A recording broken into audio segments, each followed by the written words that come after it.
Laura Barnett, vous n'avez jamais entendu parler d'elle, c'est normal, c'est son premier roman.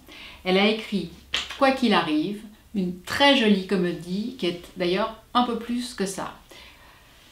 Son roman débute en 1958.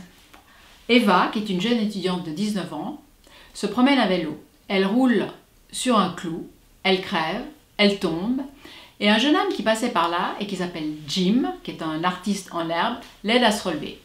Eva, par ailleurs, est fiancée à David, un jeune comédien très prometteur. Cette scène, qui est en fait un non-événement, va donner lieu à 3 versions différentes.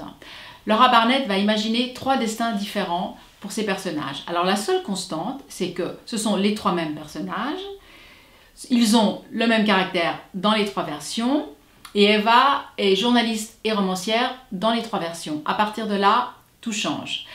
C'est raconté chapitre par chapitre, c'est-à-dire que ce n'est pas une histoire entière, puis une histoire entière, puis une histoire entière, mais on les suit de chapitre en chapitre.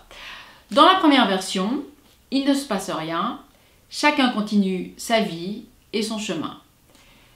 Dans la deuxième version, Eva quitte son fiancé, David, et fait sa vie avec Jim. Et dans la troisième version, Eva se marie avec David comme prévu, mais ne perd pas Jim de vue. Les Anglais ont comparé ce roman à Un jour de David Nichols, que j'avais aussi beaucoup aimé, mais je vois pas très bien le rapport. Moi, je trouve que c'est un livre qui est quand même très original, qui est effectivement présenté comme une comédie, mais qui est un peu plus que ça, et qui nous pousse à réfléchir sur les choix de vie qu'on fait et sur le destin. En tout cas, ça se dévore, et peut-être qu'il n'est pas nécessaire d'attendre l'été pour le lire.